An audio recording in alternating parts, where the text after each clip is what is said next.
Welcome to Talk About It, Bro. Alright, so, hello, my name is CC Cruz, ACO. I'm CC Mark Ayala, ACO. And today we will be talking about our Capstone project.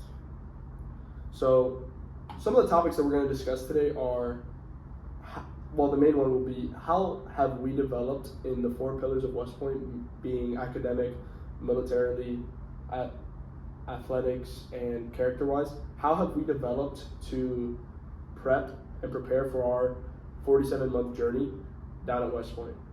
So some of the topics we're going to cover are mentorship, goal setting, leadership positions, athletics, extracurriculars, military skills, character growth, and how we've utilized resources available to us. So the first topic we're going to cover is mentorship. So Ayala, who's someone here that's been a mentor to you in a way, maybe unofficially or officially? I think for me, personally, in the beginning of the school year, the first half semester, the AIs that were here. So the wrestling AI, Ben Pazook, he was a second lieutenant.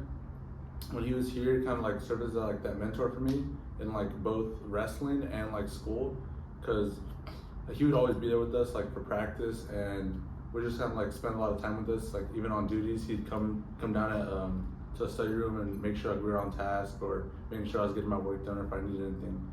So kind of just having him there to kind of just tell me everything he did wrong, and kind of what I should expect going on this journey, and how I should prepare myself. You? Yeah. Any mentors?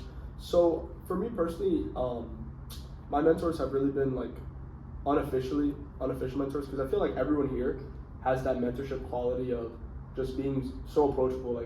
You could ask anyone here a question. I didn't even know Mr. Burt, and I could go up to him and be like, Mr. Burt, tell me a funny story. Be like, that. What was the hardest class? And he'll just tell you. And you could ask him a lot of questions, and being in his class second quarter, just it was very eye-opening to what it actually is to be an officer. Same thing with Mr. Jones. Mr. Jones, something I really admire about him is that he's also the OIC for golf club, which I'm involved with, and so I've gotten to spend a lot of time with him. And something he always does is that every morning, or every afternoon when we start class, he the first thing he says is, "What's going on?" I've never had a teacher start class and literally ask how are you doing? What's going on? And a lot of times people have anything to say, but I feel sometimes we do, and we go on a little tangent, which is it's good, because what he says is sure, he could teach us math and everything, but what he teaches is problem solving, and that's something that you're gonna do throughout your life in the Army and just in life in general. So I really respect that. Mr. Has as well, a lot of Mr. Owens, they're just very good role models, as well as some of the officers here, Major Pearson's very the way he carries himself is something that I admire a lot. And same thing with Colonel Conkey, his positive attitude. Those are people that although I wouldn't call them my mentor, they have mentored me indirectly, and it really has impacted who I am, militarily, definitely, and most importantly, character wise. That's what this is at the end of the day, trying to grow as a character. Yeah, kind of how a lot of the teachers, I feel most of the teachers in a way could kind of just be a mentor, not even if they speak to you directly, just watching them, kind of just seeing how they care themselves, or how they care for the students, and always trying to help wherever they can. I know sometimes for math lab, I come into a teacher's room and I've never had a single class with them, but they're always just willing to help, and it's just something I really admire about all the teachers here, and even the techs too. Yep. MCD class with Captain Carrasco, didn't know him at all before, but in this class you're just able to have these deep conversations, and it's kind of it's very eye-opening that that these people that sometimes are in that position where you're kind of fearing them a little, in a sense, that they're able to just talk to you level to level, and just absolutely, and just share knowledge. Yep, absolutely. And something I admire a lot, coming off of that note, is when Colonel Conkey walks by and you snap the attention and you're talking to him, and he tells you oh, relax. That's something that's wow, that guy, he's done everything we've done a million times. Yeah. And he's just has the humility to display to us, to tell us to relax, and just treat us like normal humans, which is because someone like him can be has the authority to really I don't want to say scare us, but like intimidate us in those ways. And he's just he's very personable to the point where like I admire that a lot. And everyone that's come that like knows him always like says this, like same thing. Like General Clark, 4-star general, who came the other day, like he was like saying amazing things about current hockey. Like that's something that's like, wow, like I hope like someone says those things about me. And like how do you get there? Like by emulating those like good traits that you learn and you take from other people. I think that kind of just leads into like the next topic of like goal setting. Like when you have these people setting these examples, it kind of like, all right, how can I set these goals for myself, or not like kind of like follow in their footsteps, but do it your own way and like in your own respective field. So like for me personally, like setting my goals in wrestling and also like academically. So like at the start of the year, we had like the goal setting for SEP. Kind of like I started off with mine, kind of just trying to make the starting lineup as a plebe next year. So kind of just like working towards that goal, and like little by little just trying to work there, going to practices every day down the hill, and like training here at prep, just trying to get better. Yeah, absolutely. I mean, and talking about goal setting, like, because here, like, when you set those goals, like, there's so many resources that you can tap into to like achieve them. So like, if your goal is like my goal at the beginning of the year was to get Dean's List, and by first quarter I missed it by like half a point on math, and that's because like at the beginning of the year, like you're so like distraught, and like actually like this goes to show like the family that West Point is like Lieutenant Pazook, like who was his wrestling guy, like I had never met him, and he was like staff duty officer one day, and he walks by my room and we talked for an hour, just about like his life at West Point, his plans.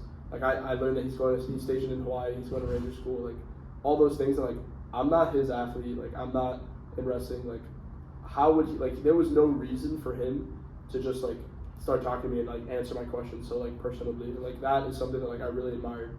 And like I know like nobody like on the wrestling team, nobody like in USMAPS could like say like, oh like that guy like he's not about it, like no, like he was really like nice about that.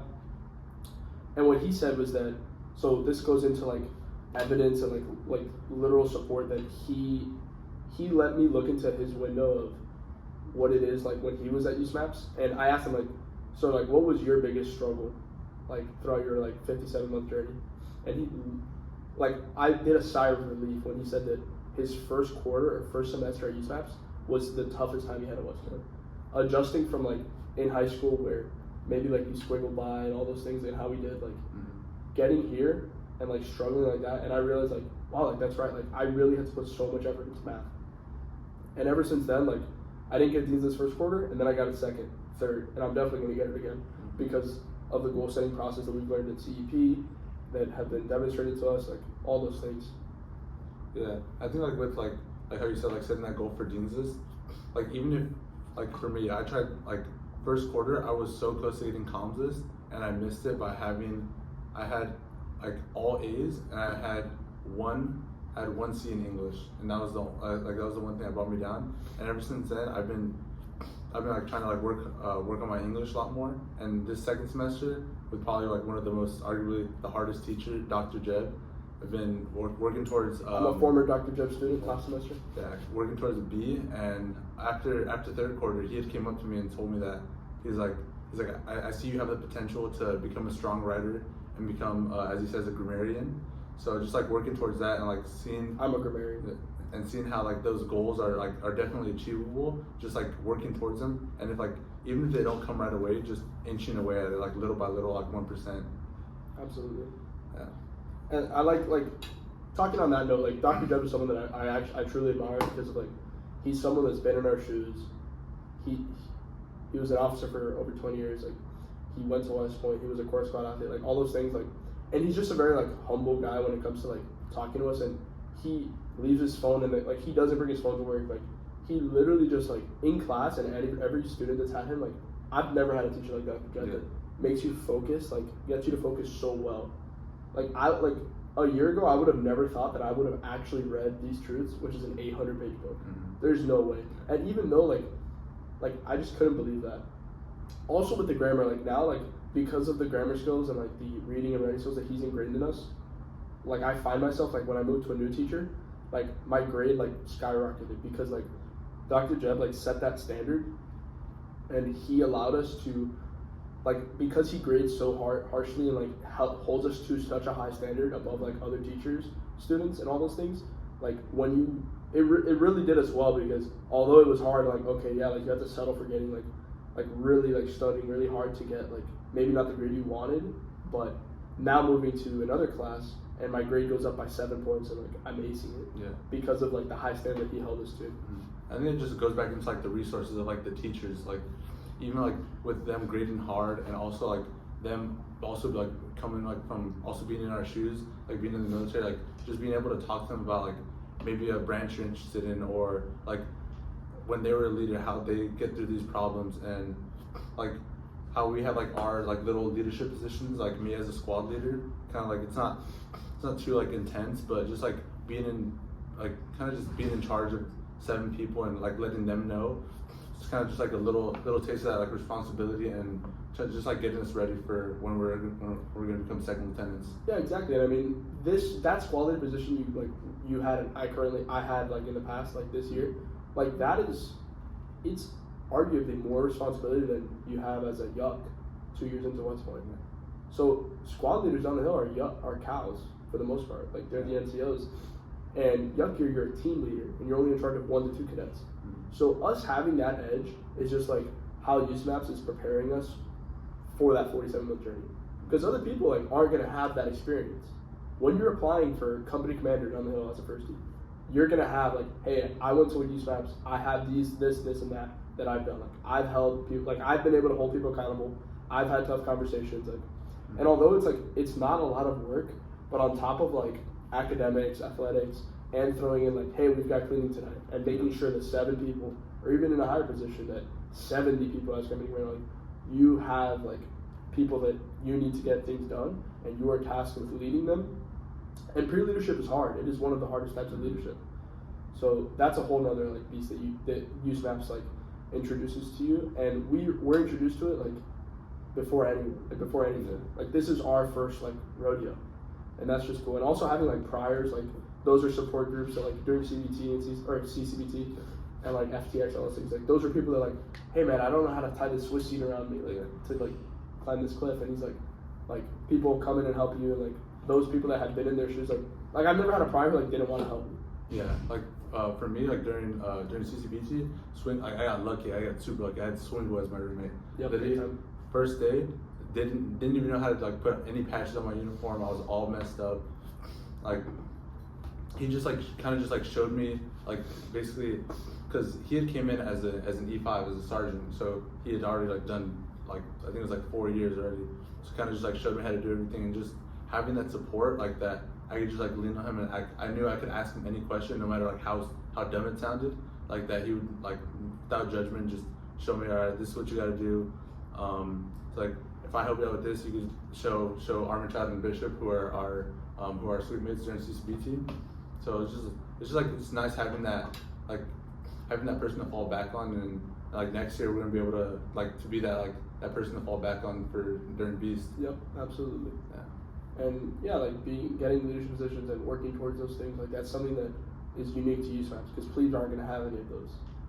So that's something. And also like something that works into all of those and like also has leadership in itself is like athletics. So like I'm not a recruited athlete or anything, so I joined the golf club, and like doing the golf club with Mr. Jones and like a couple other like CCs, like that was just something that it's like it was an escape. Like how all the athletes like I know down the hill and like here, they always say that like their sport is something that they really love and that they enjoy to do, and that's like their not escape, because like I don't find like this something that I don't find West Point like something that I need to escape from, but like a gateway to like go just like okay, like step aside from like the professionalism for 1 second, like just focus on a task with your teammates and do those things. And like I'm sure Ayala has something to add on that, like regarding like wrestling and all. Yeah, that. With like athletics, like it's kind of just like a different world inside like the bigger world of like West Point itself. So like, at least for me, like I know I can go to practice, and then maybe I'll see like, because I know there's a colonel who comes in our practices and watches, and it's kind of cool to like step away from that like that military side of things and like have like a regular conversation to him like about like wrestling or just about like literally anything. It's kind of just like how you said, like not really like an escape, but like just like another way to like a breath of fresh air. Yeah, exactly. Absolutely. And you need those breaths of fresh air, because like down the hill and like your whole life is going to be like school, military, and like your athletics. And all those things are what form that fourth pillar of character and the most important character. Like in MCD, how we're reading character carved in stone, like 12 West Point virtues, and they use like stories of alumni and just people who have walked in our shoes. And that's something that I really like about like West Point, that so many people like above you and that have done this before, and even your peers, like everyone, like what's rooted in tradition really makes West Point what it is. Like the fact that everyone has gone through the same thing. Everyone's gonna have gone through branch night. Everyone's gonna have gone through Beast. All the prepsters are gonna have gone through CCBT and all of prep year. Like that's just something that like it builds on that, and that's why like people talk so much about the networking and connectability of being a West Point graduate and having that ring on your finger. Like it speaks volumes, and not just in like the military world and like in the army, but just like above that. Yeah, it's just like being able to like reach out to those people and like just having that like really strong network of people that you can just go to, because like no matter what position you're in, someone has definitely been there before. Like it could be like the most outlandish situation, and I guarantee someone has definitely been there. Like that's just like what makes West Point like amazing. Yep, it really does. Yeah. Yeah, I mean over spring break, I got to play golf with a 2-star general. He didn't go to West Point, but he heard I'm at the prep school, and mind you, this is someone who's currently a retired 2-star general and is a CEO in Texas, and he's from Miami, and he's also Cuban, and like we hit it off, and we were just playing golf, and like he gave me his LinkedIn and wrote me a very nice message, long message, like guiding me through. He had never been to West Point, but he was giving me advice on what it's like to be a plebe and varsity, because that's the aura that West Point brings to the world. Like it really, like so many people outside of like it's like grasp, being like him being a 2-star general. Like I'm sure he's worked with West Point grads and all those things, of course.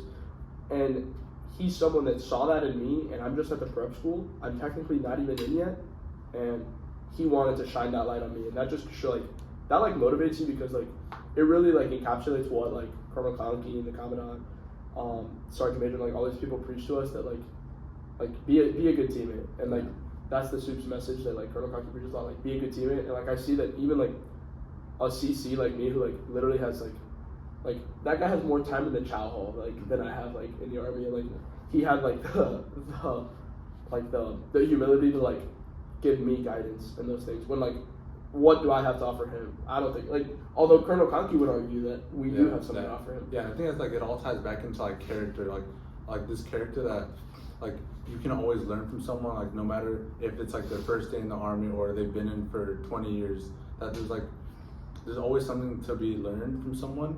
And just like having like those character traits, and that's just like a big part of like what I take away from Colonel Conkey when he says just you always be a learner. Yep, absolutely, always be a learner. Like someone like who's had over 25 years of army service and has gone through everything. Like he even says like when we talk, he listens, because he thinks that we may have something to talk about that he can learn from. And like that's just something that's very like motivating to me, and like that like to me like that shows like that these experiences that we're having in these 9 months and what we're gonna have down the hill, like that'll really like reinforce our character, like heighten our character growth, and just like inevitably like lead us to our goal, which is to become commissioned officers and lead soldiers. Yeah. What else we have? And yeah, on that note, so character growth and leading to like the end goal is to lead soldiers, right? So like the end goal of USMAPS is to prepare yourself for this 47-month journey. And like, do you think that you've been prepared for this 47-month journey? Like, are you ready to go down the hill? I think with all like with this 9 months, like being able to make that, like I was just talking about it today with another one of the wrestlers, how like we were talking about like would it be worth it? Like was it worth it to come to the prep, or should we have just gone direct?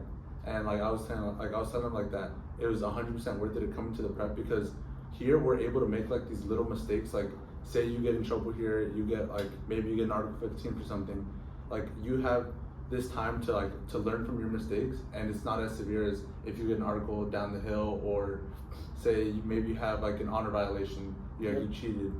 It's not as severe here, so you have time to learn and just build back up. So I definitely think I'm like prepared for plebe year and the years to come. Absolutely, and me as well. Like I think like especially academically, like I know this speaks for both of us. Like and like on the last note that we want to mention, like academic, like because what kind of practice says all the time, the main thing is the main thing. And at the end of the day, this is a school, and like the growth that I've made academically, like I can firmly say that like I've improved more in 9 months at USMAPS like in this academic program that I did in all of high school. Partially because like the maturity that you gain here, and that makes you like put more effort in, and because it is your job, and like a big takeaway I like to think about is like do your job, and that's something that I've learned here. Like your job is to be a student and to do your job, and to inevitably like become a commissioned officer, to lead soldiers, and to inevitably like defend the Constitution and defend the United States. And on that note, we want to thank you for listening to us today, and we wish you a great day. Thank you. Thank you.